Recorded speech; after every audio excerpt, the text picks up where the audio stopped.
Work-integrated learning is a form of experiential learning, but what makes it very unique is that type of experiential learning where the workplace or practice setting is the site of learning. The learning outcomes directly relate to employability and skills development that relate to a student connecting what they're studying to the world of work and their career progression, their academic goals, and the development of their personal capabilities. We held the first workshop hosted by our colleagues present here from the University of Waterloo and the University of Ottawa.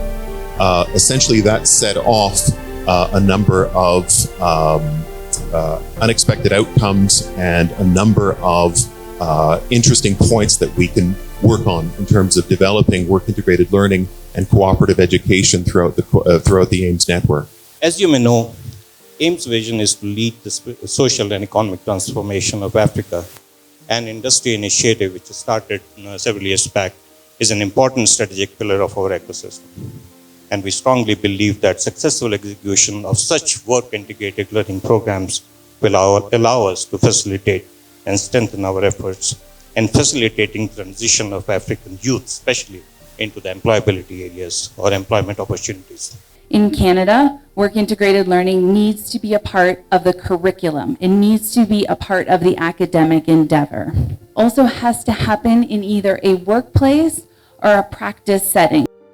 Work-integrated learning leads to specific outcomes related to employability, personal and career development. Because one of the challenges, I believe, what we have seen today is that that program was designed in Canada.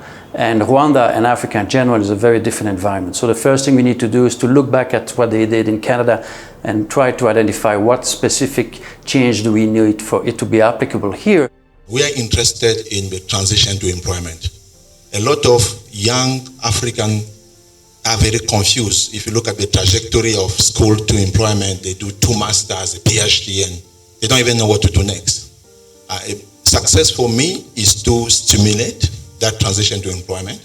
The skills revolution in South Africa as a concept came from organized labor, then to the government, then the private sector. The Skills Development Act, in a nutshell, is the one that led to the development of sector education and training authorities. I think work-integrated learning is very important for the future of the world. In particular, for the future of Africa, I see a few very strong connections, one of which is the fact that you have such a young population, and work-integrated learning is a beautiful way to enhance traditional educational models and get students ready for the world of work in a multitude and a variety of ways. So in this workshop, we've realized that we need to integrate work-integrated learning into our AIMS activities, into our model, so that when we graduate our students, they go out as complete. They can fit into every sector of development in Africa. How we can build work-integrated learning in Africa. I am so passionate about it, and I've seen its impact in our country, and I believe there is potential challenges, absolutely, but real potential too, and that's what brings me here and keeps me engaged. We have recruited graduates from AIMS, and they are collaborating. They're working in all areas of statistics we are working in. Rwanda Revenue Authority is really benefiting from this collaboration with AIMS. We get a chance to get some projects worked on. Literally, those are problems that are being solved by the students who come in for like the 6 months window. So they are real projects that are addressing real issues that we are facing. Coming to this workshop, I realized that the WIL is a more general things that incorporate the co-op. And at the beginning, most of the students, if you ask them a question, what do you want to become? They always say, I want to become a professor. Then I think WIL is an alternative for those who want to join the part of industry, for those who want to make in practice what they have learned at AIMS. From this workshop, I have learned a lot because we are discussing the strategy.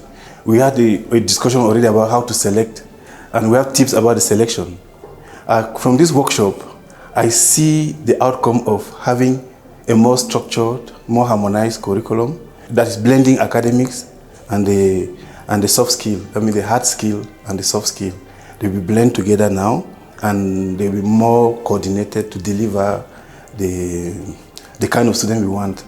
From this workshop, what I really enjoyed is that it gives us a sense of the network. So there are now co-op programs in Rwanda, in Cameroon, and in Senegal, and it gave me a better sense of the ecosystem that they have to operate in, the different environments, the different type of student, and the structure. What I would recommend is maintain a steady but constant growth so that more students can benefit, and never forget that you need a strong quality base to make sure that the experience that students gonna get is positive and they learn from their personal development, and also the employer side that they are getting students that are ready to enter the labor market.